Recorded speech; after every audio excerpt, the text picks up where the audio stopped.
Welcome everyone to today's engaging discussion on a topic that often stirs up lively debates, which is a better role in a company, a boss or a leader. I'm your moderator for this session and I'm thrilled to see such a diverse group of individuals eager to share their perspective. Let's dive into this thought-provoking conversation and explore the nuances of these two essential roles within a company. I am Nadia with a PhD in human resource background and I am honored to be a moderator for today's discussion. We are privileged to have Mr. Mahadi, our esteemed lecturer, with us today. Now, let's introduce our panelists, each bringing a unique perspective to the table.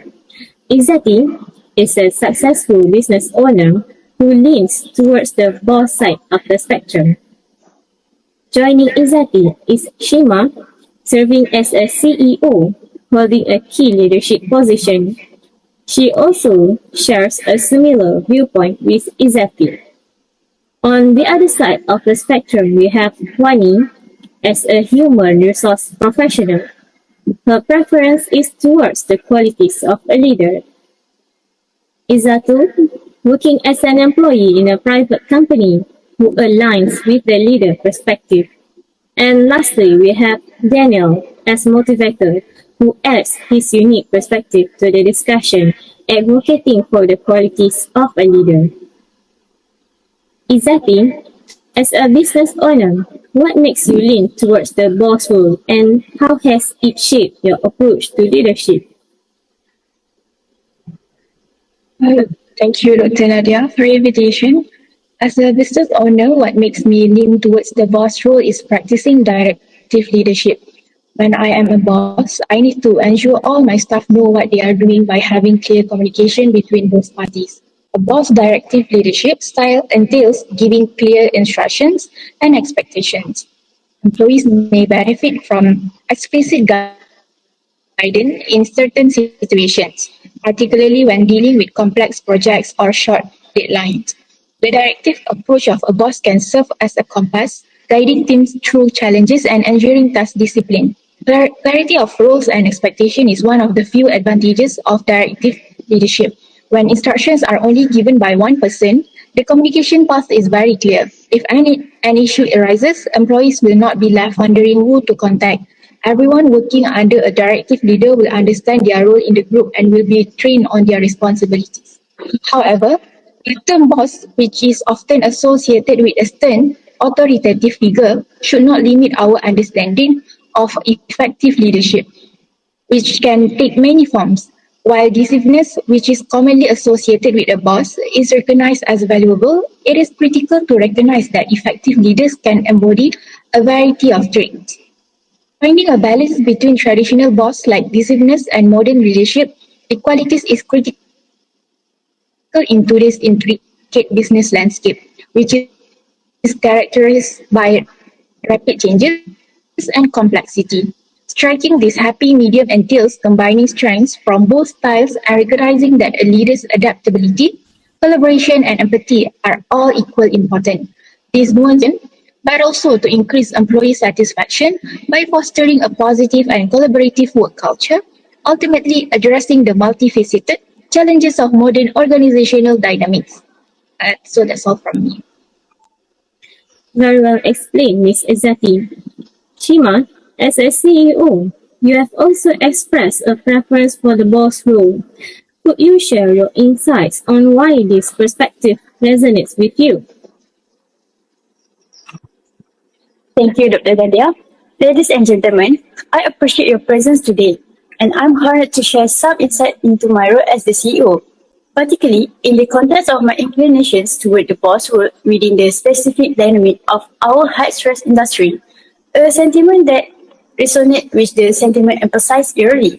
Consider, for instance, the scenario of our catering company serving a high-profile clients, where the imperative for switch decision-making is paramount. Embracing the boss perspective in such situation is not just beneficial, but become essential for ensuring not only efficiency, but also for meeting tight deadline and maintaining an exceptional level of performance. Yet, within this directive approach, I want to highlight the emphasis I place on clear and respectful communications. It goes beyond mere delegations. It involves providing comprehensive guidelines, fostering teams cohesion and corporate and upholding an overriding standard of performance. Mistakes are not perceived as setback but as valuable learning opportunities. Fostering a culture of continuous improvement in this leadership style finely attuned to the demand of our industry. I strive to strike the delicate balance between directive efficiency and the creation of a supportive, dynamic work of environment. I believe this approach not only makes us more efficient but also contribute to the well-being and satisfaction of our team. Thank you. Thank you, Shima, for your sharing. I hereby would like to share something important in our workplace, which is the role of our boss and how their leadership skills can make a big difference. Imagine having a boss without a good leadership skills. It can be like sailing a ship without a captain. If our boss is not a good leader, it might lead to wasted resources and a team that feels lost and confused. Some bosses just like to give orders and expect everyone to follow without any room for creativity. This lack of autonomy can make our workplace stressful and less enjoyable. When the focus is only on productivity and not on our well-being, it can lead to high turnover, and nobody wants that. So, let's think about how we can encourage good leadership and make our workplace a better and more positive environment for everyone. Wani, as a human resource professional advocating for the leader role, what experiences have led you to prioritize leadership qualities over a more traditional boss approach? Thank you, Dr. Nadia, for your question. In my role in human resource, our initial focus has been on identifying those individuals who have made significant contribution to the organization, particularly in areas such as innovation and adaptability. In swiftly changing environments, leadership play a crucial role in guiding teams through uncertainty and fostering creative problem solving.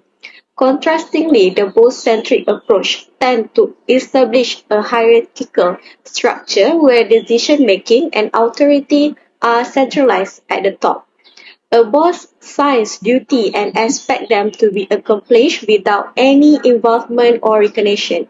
This structure can limit empowerment for employees, resulting in decreased creativity and initiative. Our emphasis in human resource is on employee satisfaction and leadership styles that prioritize cooperation, empowerment, and staff development have shown to enhance engagement and job satisfaction, ultimately leading to increased productivity and employee retention. This stands in contrast to the limitation on professional growth often associated with a boss-centric approach. When we talk about accountability, leadership basically accept accountability. They deserve they observe what went wrong and then learn from their errors. They recognize that if they fail to fulfill expectation, they will need to make some change in order to get better results. Bosses are unlikely to accept responsibility for the group's collapse. When failure occurs, a supervisor is more prone to blame employee and point fingers. Regarding communication, leaders are known for excelling in communication skills. They can effectively articulate a compelling vision, set clear expectation, and facilitate open dialogue within the team, fostering a transparent and well-informed working environment. On the other hand, a top-down approach can create communication barriers, making it difficult for employees to express opinion, share feedback, or contribute to decision-making process, hindering collaboration and problem solving. Lastly, our focus in human resource is on long-term team effectiveness.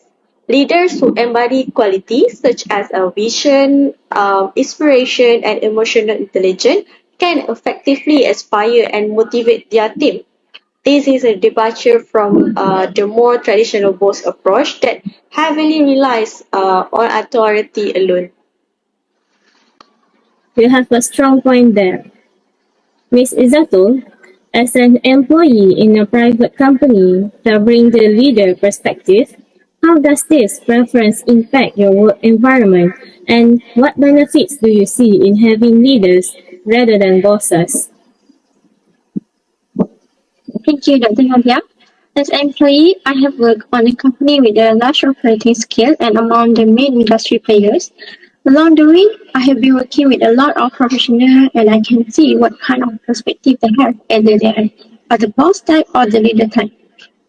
To be frank, it's a very comfortable to work with colleagues that have a leader mentality in their way of completing a task since they allow two-way communication and exchanging ideas between colleagues. In my opinion, a leader's approach is to collaborate and be innovative. By doing so, it enables a person to be more expressive. A leader will support and show challenging the subordinate to be immersed in the work as he or she is. The process is much more collaborative and the processes are not as rigid. The leader will be hands-on with the work. In essence, the leader approach work as an opportunity to teach and to empower the subordinate.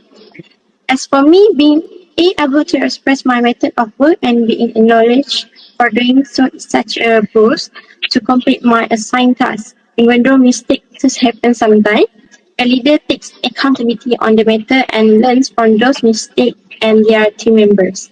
It does not mean that I did not take responsibility for my work, but it will improve my awareness while also being highly motivated to be better in the future. Furthermore, the leader wants to find solutions to fix the failures instead of blaming the subordinates. The mentality of learning from mistakes is at the heart of the leader strategy. Accountability for a leader means admitting mistakes, but not dwelling on them. That's made me feel great working in such a positive environment. Thank you. Daniel, being a trainer and motivator, you advocate for the leader role. Could you elaborate on your perspective? Betul. Thank you, Dr. Media. Hi and Assalamualaikum everyone. Hope you guys in good condition. I've been visited and give a training about more than 50 companies in 2019. There is a lot of curiosity, compliments, and even complaints in the training session, mostly about bosses versus leader issues. So now I'm here to explain more about leaderships, okay, and how to polish the skills. As a leader, they must limit their choices. Why? A leader considers every possible alternative will have better choices and make them best decision. But no, if they have various choices, will make themselves take longer to decide. In studies in 2000, the chairman of Stanford's psychology department has conducted a study for sample of jams in supermarkets. There are two tables.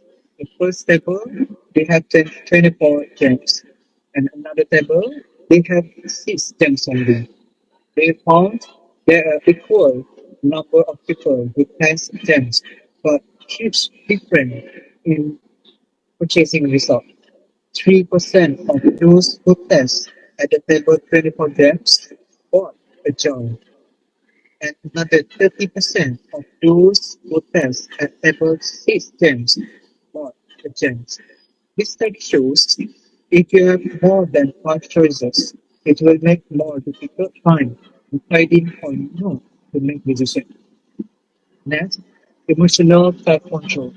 Imagine you are presenting a paperwork or any proposal in front of chairman or board of director. You have significant emotional reaction such as anxiety, fear, and anger. It will affect your presentation. Then, trust your intuition. Intuition will lead to satisfaction in decision making. Here is a study case in University of Virginia. Students were asked to choose a piece of art to hang in their homes. Half of them were asked to think rationally, and other half were instructed to go with their thoughts. Those who went with their feelings rather than their analysis were happier with their choice. That's all from me. Thank you all for sharing your valuable insights. This diverse range of perspectives is what makes our discussion today so enriching. Now, let's open the floor to everyone. Dr. Nadia, I would love to add on about our role as a HR in building competitive leaders. Human resource management effectiveness is generally defined by a complete oversight of the entire workforce.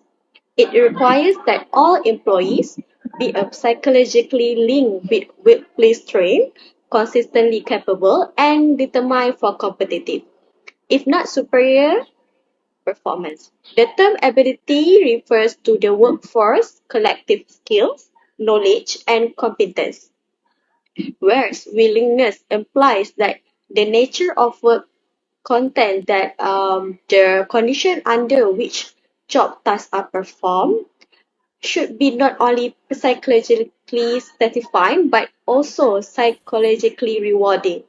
Human resource management techniques such as human resource planning, training, development, employees relation, employee appraisal, and remuneration and welfare service should go beyond the purview of HR specialists. Instead, these activities should be accepted as a welcoming, inclusive environment. Thank you, Ms. Wani, for your sharing. Let's explore a crucial aspect of our topic. I would like to share on how HR can help managers become better leaders. It's evident that human resources play a pivotal role in shaping and nurturing leadership within an organization. HR professionals may contribute in several ways, such as developing leadership skills. HR can facilitate the development of leadership skills for both current and future leaders.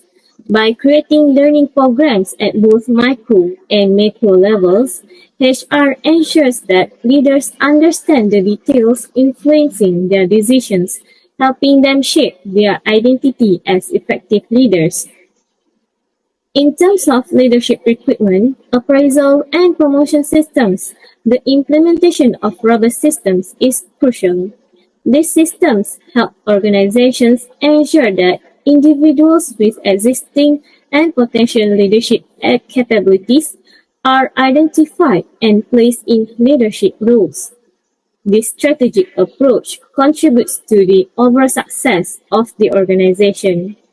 While HR may also develop design-oriented strategy and decision-making, in the evolving landscape of organizational structures, HR assists leaders in embracing design-oriented strategy and decision-making. With a shift towards team-based approaches over traditional hierarchy structures, leaders need to adapt to constantly changing structures and processes.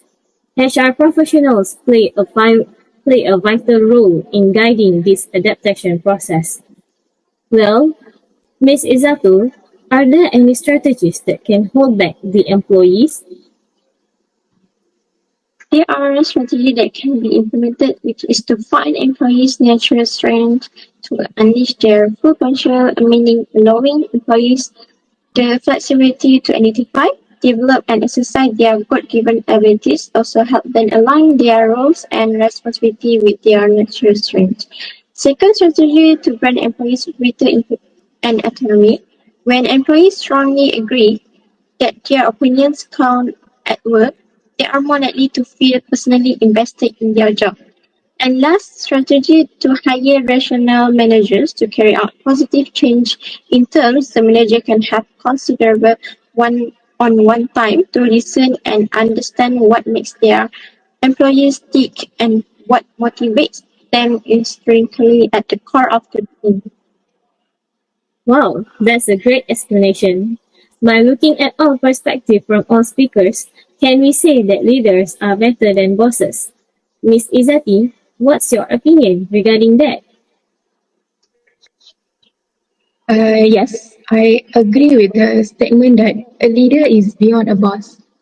For example, when we take a look at nurturing a culture of creativity and growth, leaders foster an innovative culture by encouraging employees to think creatively and take calculated risks. A leader creates an open and welcoming environment in which team members can freely express their ideas and opinions.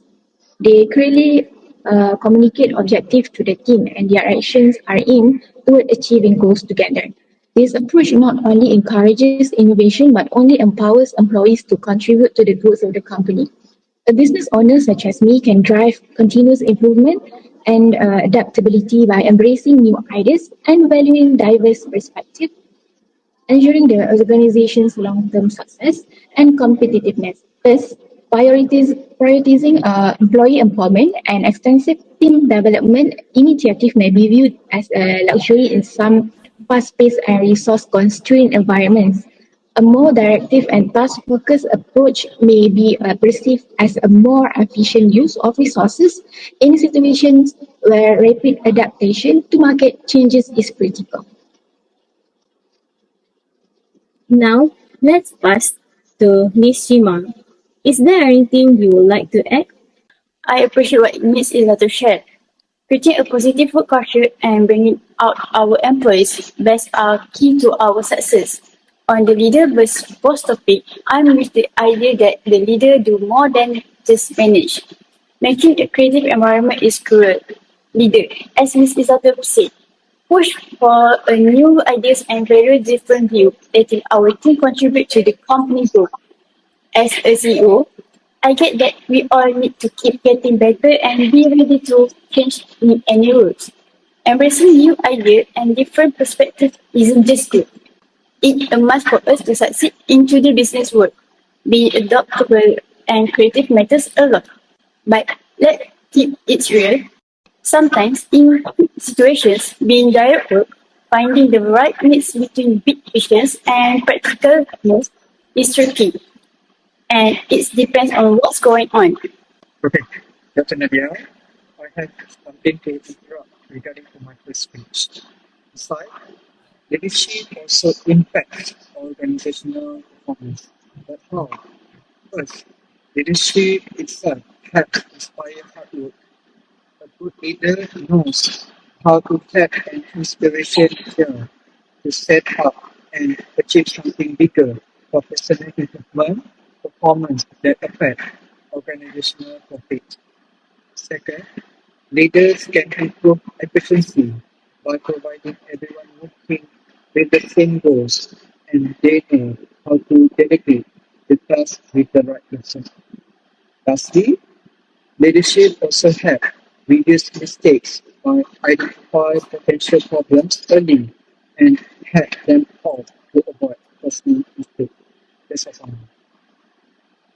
After considering everyone's thought on whether being a boss or a leader is a better role, it seems like the majority agrees that being a leader is the preferred choice. A leader is someone who not only manages tasks but also inspires and supports the team. They focus on collaboration, communication, and fostering a positive working environment. While a boss may be in charge of giving orders, a leader guides and empowers their team, making everyone feel valued, and motivated. In conclusion, it appears that being a leader is seen as a better and more effective role for creating a successful and harmonious work environment. Well, thank you all for joining us today. A special thanks to our panelists for sharing their valuable insights. We hope this forum sparks meaningful reflections on the roles of bosses and leaders within a company. Remember, leadership is a journey, not a destination. Have a great day.